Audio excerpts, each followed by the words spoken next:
Di dunia ini, ada satu kota di mana kematian bukan sesuatu yang ditakuti. Di kota itu, jutaan orang justru berharap bisa menghembuskan napas terakhir mereka. Kota itu adalah Varanasi, kota paling suci bagi umat Hindu di India.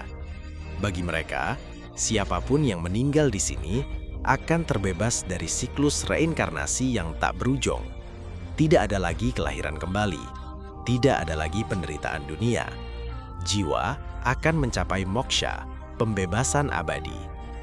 Karena keyakinan inilah, tepi Sungai Gangga di Varanasi tak pernah sepi dari api kremasi. Siang dan malam, jenazah dibakar tanpa henti. Asap mengepul ke langit, abu berterbangan di udara. Bagi sebagian orang, pemandangan ini mungkin terasa mengerikan. Namun bagi umat Hindu, inilah gerbang menuju kebebasan. Beberapa tahun lalu, seorang perempuan kehilangan ibunya.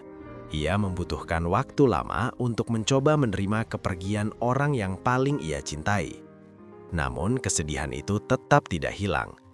Ia kemudian mendengar bahwa di Varanasi, orang-orang memiliki cara pandang yang berbeda terhadap kematian. Ia pun datang ke kota ini. Di Varanasi terdapat sebuah rumah perawatan bagi mereka yang merasa ajalnya sudah dekat. Tempat itu bernama Mukti Bhawan, rumah pembebasan. Bangunannya sederhana, hanya memiliki 10 kamar. Setiap penghuni hanya diperbolehkan tinggal sekitar 2 minggu, karena tempat ini bukan rumah sakit dan bukan pula tempat tinggal permanen. Ini hanyalah tempat persinggahan terakhir. Biayanya sangat murah, sekitar Rp17 per hari. Jika dikonversi, jumlahnya bahkan tidak sampai harga 1 kali makan di kota besar. Di dalam kamar hanya ada 2 tempat tidur, satu untuk orang yang sekarat, satu lagi untuk anggota keluarga yang menemani. Jika dalam 2 minggu seseorang belum meninggal, keluarga harus memberi kesempatan kepada orang lain yang juga ingin menunggu ajalnya di kota suci ini.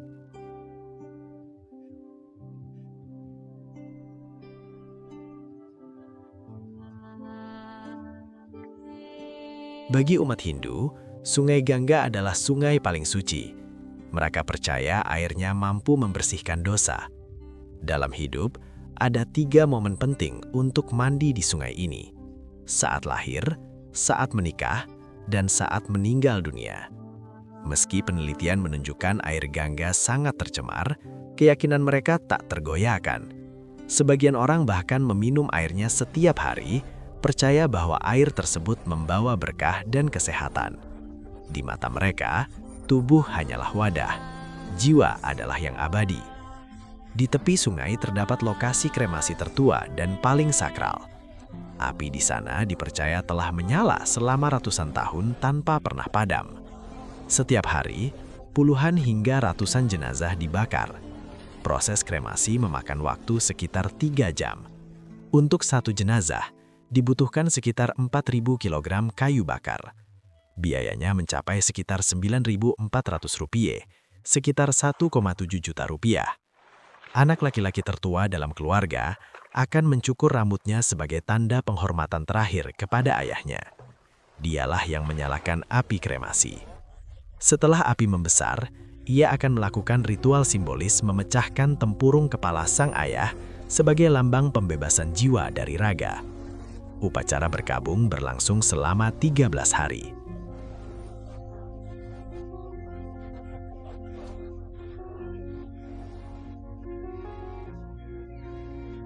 Di antara asap dan abu, ada para pekerja kremasi.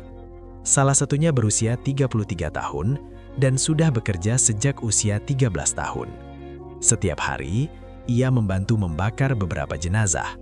Untuk setiap proses kremasi, ia menerima sekitar Rp170. Baginya pekerjaan ini sudah menjadi bagian dari hidup. Namun ia tetap memperlakukan setiap jenazah dengan hormat. Kadang, setelah kremasi selesai, ia masuk ke air sungai yang keruh untuk mencari sisa perhiasan atau benda berharga yang mungkin tertinggal di antara abu. Ia berasal dari kasta terendah dalam sistem sosial India. Pekerjaan ini adalah cara untuk menghidupi keluarganya dan menyekolahkan anak-anaknya.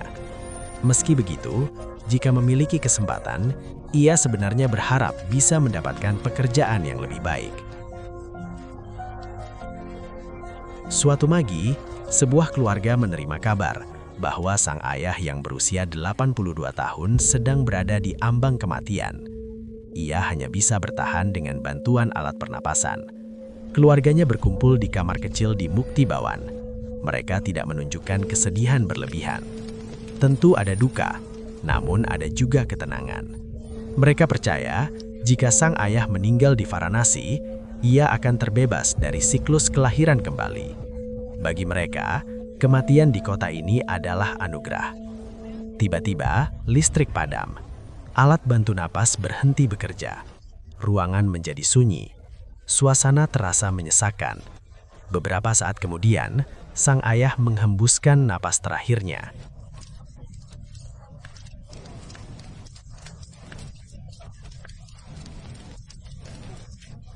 Jenazahnya kemudian dibawa ke tepi Sungai Gangga.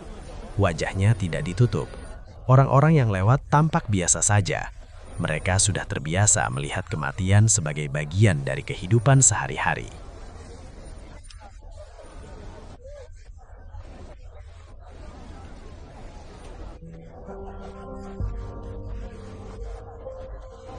Menurut tradisi, barang-barang milik almarhum harus dibagikan atau disumbangkan agar tidak membawa kesialan bagi keluarga.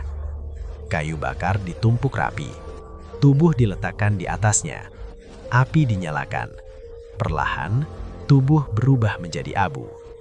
Bagi orang luar, Varanasi mungkin tampak seperti kota yang dipenuhi asap, bau kayu bakar yang terbakar, dan keramaian yang semrawut.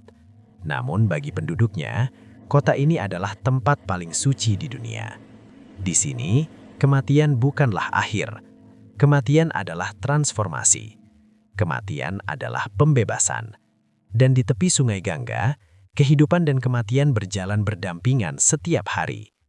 Varanasi mengajarkan satu hal yang jarang kita pahami, bahwa mungkin yang membuat kematian terasa menakutkan bukanlah kematian itu sendiri, melainkan cara kita memandangnya.